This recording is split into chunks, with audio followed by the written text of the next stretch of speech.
Hey everybody, welcome to the last week of Unit 1, our focus on literacy narrative. This week you will be peer reviewing your classmates' essays, as well as revising and submitting your own final draft of your literacy narrative, your first essay. Yay! Almost there with number 1. So, I want to talk a little bit about the peer review process that you will be engaging in this week. First thing you're going to want to do is go back into week 3 and look for the discussion boards, DB Essay 1, where you posted your draft as well as all of your classmates. You are going to be peer reviewing 2 other essays. And I want to be very specific here as to the questions that you will be answering in your peer review.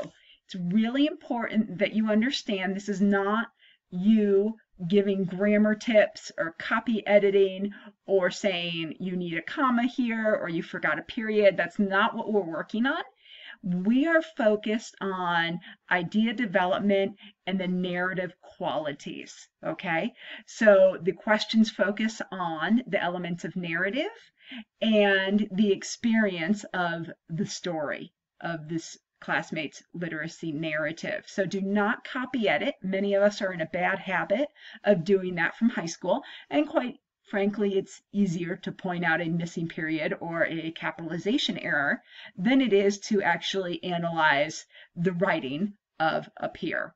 Okay, so make sure that you are specifically looking at these 2 questions. I would probably print them off or have them accessible while you are reading your classmates' essays. So you will do that for 2 of your classmates, and I have given directions that we want to make sure everybody has their essay reviewed 2 times. So when you go to review an essay in this discussion board, make sure that it either has 0 responses or just 1 response. And that should hopefully make sure that everybody gets 2. So do not respond to an essay that already has 2 responses because they've gotten their 2 peer reviews. The other thing I want to comment about peer review is that sometimes this can be very helpful to receive feedback from our classmates, and sometimes it may not feel so helpful. You may have experienced that where you give all your effort and all this great advice and feedback to your classmates, and then you get feedback on your own essay and you think, oh boy, that didn't help at all. So what I want everybody to recognize is that peer review is a 2-way street. And what I mean by that is, yes, our goal is to give effective feedback to our classmates so that they can revise well and have suggestions to do that. But also, we can improve our writing just by reading what our classmates have done. A lot of times I'll read a peer's work and I'll think, ooh, boy, that didn't sound so good. And I think I did that in my own essay. So I better go fix that. Or I might come across something that I'm like, wow, that is awesome. And I'm totally inspired and I want to go try something like that in my own essay. So what you want to make sure you're doing is that as you're reading, yes, you're giving feedback, but you're also doing that critical reading that I asked you to do with our essays last week about what has this author or this classmate done that makes this really good or maybe not so strong, and I want to go fix that in my own essay now. So see it as an opportunity to be reflective on your own writing as well as giving feedback to somebody else. So that's the 2-way street of peer feedback. A couple things I want to point out in our textbook this week, because you are going to be required to use MLA format and you do need 2 outside sources, so you'll be using in-text citations. This is covered on page 810 and page 828 of your textbook. And if I go back here a second, you will see that under week 4 that you'll want for Wednesday to make sure that you've reviewed those sections in the textbook. But I also want to give you a quick lesson on in-text citations and works cited as well. So I'm going to pull up an essay from a former student here and show you what I have highlighted in yellow is an in-text citation. This is where he quotes an author passage, and he's included it in his own text. So he writes, Robbins writes, Perhaps the most terrible or wonderful thing that can happen to an imaginative youth, besides from the curse or blessing of imagination itself, is to be exposed without preparation to the life outside his or her own sphere, the sudden realization that there is a there out there. Okay, so the in-text citation is the quote itself, right? The direct passage. Okay, but what I want to point out is that every in-text citation has a signal phrase right here. Robbins writes. Okay, that's called a signal phrase. It introduces the quote. Every single quote needs to be introduced with some type of signal phrase. You'll see other examples in the textbook of signal phrases and how you can do that.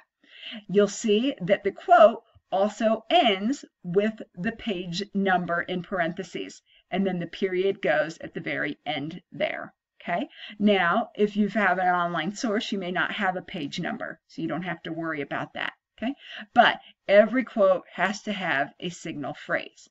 So that's an in-text citation. Now, every time I use an in-text citation, I'm pointing to my works cited page, because I might think, oh my gosh, what a great quote from this Robbins guy. I want to go find that and read it myself. Well, just from this in-text citation, I would have no idea where to find it or what it fully came from. So a works cited page, which you will have as your last page as well, okay, is the bibliographic information of where that source came from. Okay, so here, Robbins, Tom, Jitterbug Perfume. It's a book printed by Bantam Books, 1984. So it gives me the rest of the information I would need to find that source myself. Okay, and again, those page 810 and page 828, that whole section goes through MLA formatting.